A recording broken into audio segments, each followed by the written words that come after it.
আজ অনেক ভোর ভোর বেরিয়ে পড়লাম। তো এত রাতে উঠে ভাবছো কেন তোমরা ব্রাশ করছি? তো এটা রাত না, এটা ভোর 5টা বাজে।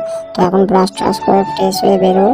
তো ভাইনের কাছে ফ্রেশ হয়ে ঘরে তালা দিয়ে আমরা বেরিয়ে পড়লাম প্র্যাকটিসের উদ্দেশ্যে। তো আমাদের প্র্যাকটিস এখন কল্যাণী যেতে হবে, এখান দিয়ে গড়িয়া স্টেশন থেকে কল্যাণী। তো রাস্তাটা অনেক দূর, আমাদের বাড়ি থেকে স্টেশনটা মিনিমাম 20 মিনিট লাগে, তাই একটু আগে দিয়ে বেরিয়ে পড়লাম।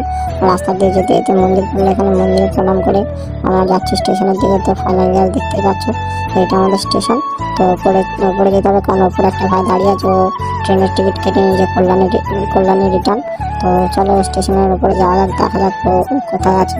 ওকে তো আবার খুঁজতে হবে। সত্যি কথা বলতে এরকম মিনি ব্লগ আমি করতে পারি না, তো তোমাদের জন্য করছি। তো যদি ভালো লাগে একটু সাবস্ক্রাইব আর শেয়ার করে দিও। যাওয়ার জায়গা আছে, তো দেখতেই পাচ্ছ আমার জন্য টিকিট কেটে দাঁড়িয়ে আছে ভাই, ওকে ও স্টেশনেই দাঁড়িয়ে আছে। তো চলো স্টেশনের উপর যাওয়া যাক। তো ওর সাথে একটু মজা করলাম। তো ট্রেন ফাইনালি চলে এসছে। ট্রেন আস্তে আস্তে তখন বাজে 5:30। তো অনেকটাই